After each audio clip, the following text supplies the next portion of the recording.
So today I want to talk about being a male in nursing and just men in nursing in general. There is about 10% of us in the nursing field. We are the strong and mighty minority, but it has been on the rise these past couple years. Back in the day in like the 1900s, low 2000s, this was even a smaller number, but slowly and surely more men are stepping into nursing. And I've worked at units where there have been majority male nurses, not every day, but there was some days of the week where more guys happen to work. Out of the 10, 11, 12 nurses on the unit, I want to say maybe there were about 2 or 3 women there. So that was always an interesting dynamic because as a guy, you're usually working with women. Majority of your shifts are going to be filled with women. You might see another 1 or 2, maybe 3 homies there with you, but it was actually really cool working on units where it was majority men. So I did a little bit of a poll on Instagram to see what the differences are between, you could say, men and women as nurses, and what people have seen as the difference, what kind of separates us and how it feels to work amongst each other. So we got a lot of female participants, of course, it being a female-dominant profession, but we did get some commonalities that I definitely have noticed and I could definitely agree with. So the first one that came up was leadership. Lots of these participants said that men tend to be a little bit of a better leader, and they try to get those leadership positions, such as being the charge nurse, being the education, you could say manager, or just being the manager of the unit. Just more of these leadership roles, you could say, versus just being a staff nurse, which is interesting because throughout history, I'm not putting you women down or anything like that. I'm just telling you what the history books say and what the general statistics are.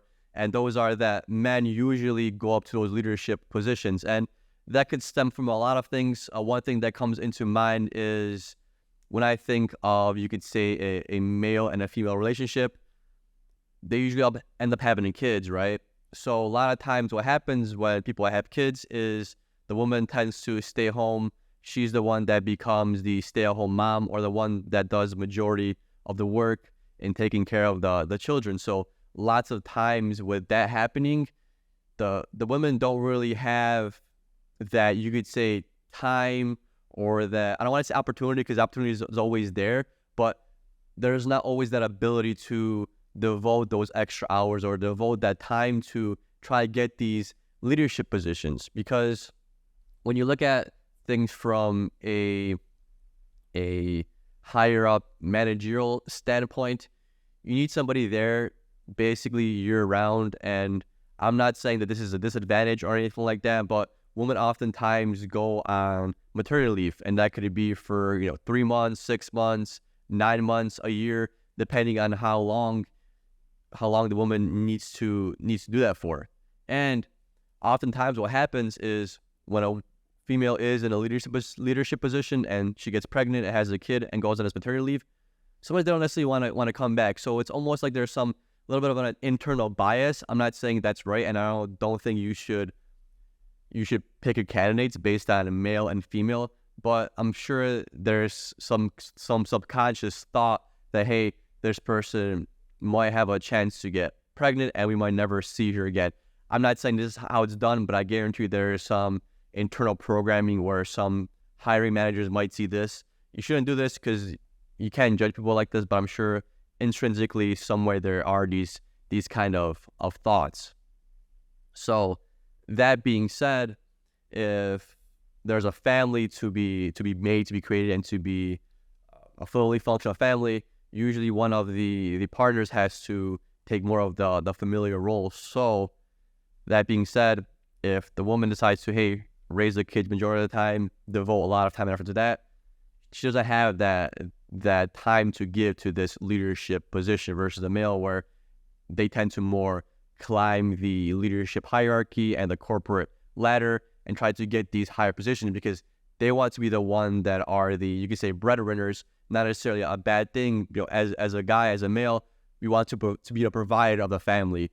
The way we you could say grade ourselves in how good of a job we are doing or how good of a person we are to our significant others, to our loved ones, to our family, is being able to provide. So that's why we always strive for these leadership positions, these higher paying positions, is because we want to be the ones that take care of the family, right? We don't want to feel like we're not doing enough. We don't want to have any financial problems where we don't have enough money to provide for our wife, for our kids, things like that, because that really puts us down. So one of our intrinsic, you could say, pathways is to always strive to be better, to be leadership, to be stronger, to make more money, because what makes us feel good is being able to provide, having somebody rely on us, and we can successfully give them what they need.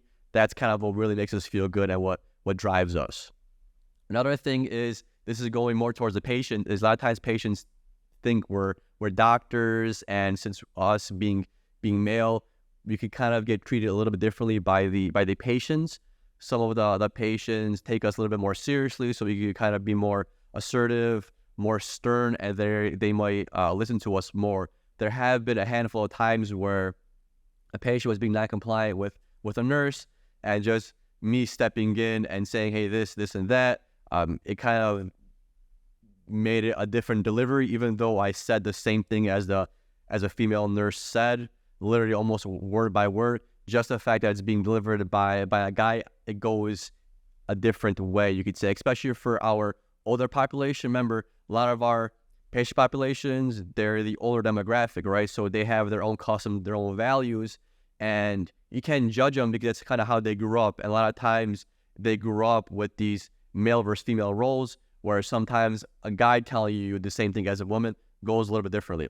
It's not to offend anybody. It's just, remember, guys, it's just how they were, I don't want to say trained, but just how they grew up.